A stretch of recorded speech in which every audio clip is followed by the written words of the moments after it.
is like make or break system, because you got to know from the very beginning, before you start pulling that glass out, that it's labeled right, doesn't get flipped over. Like something like this, obviously that's the position it's going to be in. But with all these rectangles, you want to make sure that rectangle gets leaded in there, that exact position. This can't be flipped over or rotated. You want it to be exactly how Tiffany selected.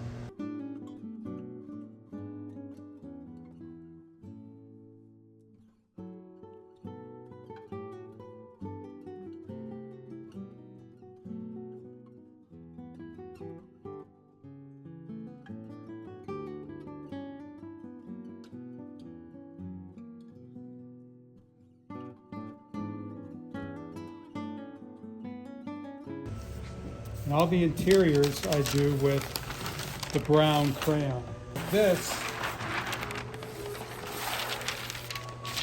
is the first rubbing I'll take. And this is of the interior.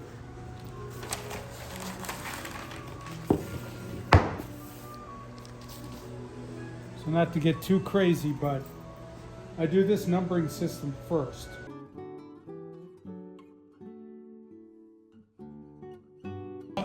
I look at the layout and I just start numbering. You see 1, 2, 3, 4, 5, 6, 7, and just kind of do a general numbering system. Do it in order to eventually get at the end. So this 47 is the last one.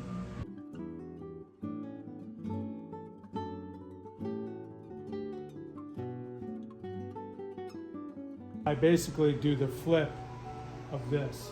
So you see the one here is the one there. Now those are going to be two different pieces of glass because there's probably about 3 layers there.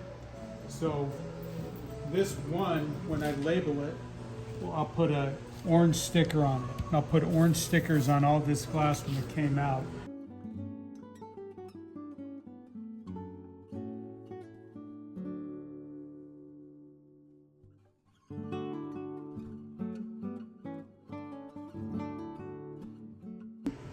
Yes. So, and when I pull this apart, you'll see when I show you what's been laid out. For number 11, I'll do 11 first out, 11 second out.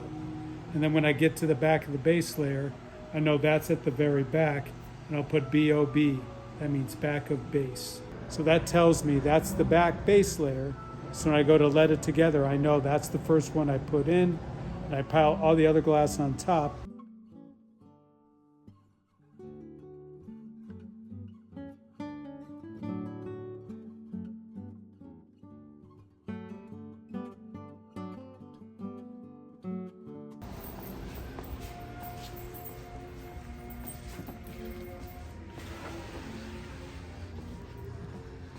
So where there's multiple levels, if there's a piece above this, I'll put my tape hanging over, so I know when I put this together, I pull that tape off. And I know this will be on the first out, so this can stay as is, but there's different tricks you use for yourself, so you make sure that tape is not going to get behind the glass.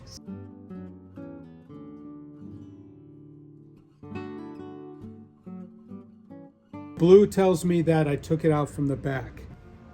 So you see on that rubbing over there where it's all done in blue, when I'm taking that apart, every piece I pull out from that blue side, I label with blue tape.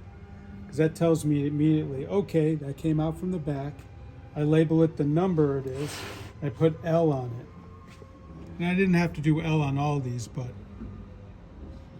Okay.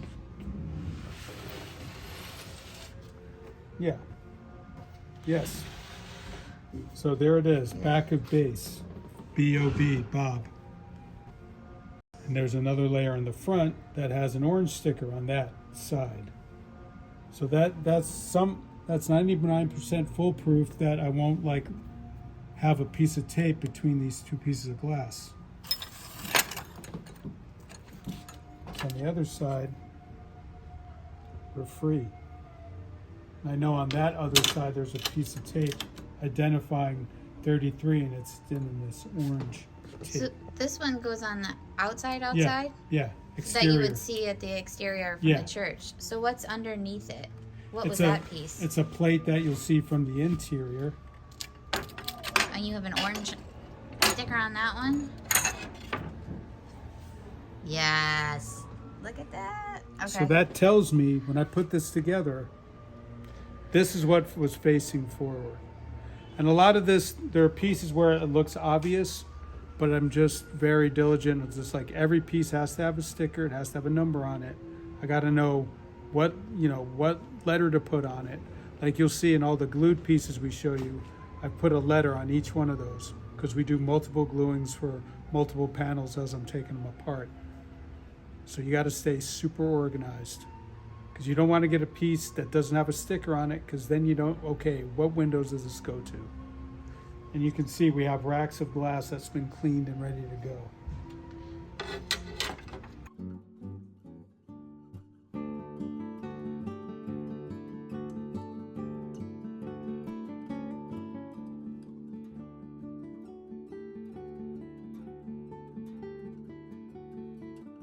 What do you use to do the rubbings? There's two types of paper. There's vellum that we use to record the cracks, and then there's regular butcher block paper that we use for the actual leading guide. Okay. So when you, because we haven't been letting up one yet. But yeah, it's just two styles of paper. This is acid resistant or acid free. So archivally, the vellum works better. It'll Yeah. last long, so it doesn't deteriorate as quick. Okay. So when I bring out a piece and it's cracked, I have to identify the level and the layer it's cracked at. Okay. So this is the base layer. The green is the interior layer. This dark green is an exterior. And then you label them. Yeah. Okay. Yeah. So I know when I pull that glass out, when I go to rebuild it, I know the order of the glass, what layer goes where. And we photographed everything so I can even do photo references to show me what piece of glass goes where. It's a nightmare. So how did you come up with the labeling system? Is that something that Tiffany did when they would do it? No, it's a trial and error thing. Like initially, like some places, like you'd go to museums and everybody would use color labels. The problem is, it's really easy to leave those labels on. And I found I've happened to be a couple times where I'd have to take a part of a window apart in the early days of working because that label was still on there. In fact, we did a major restoration on Tiffany windows that were restored and they still had the stickers in them.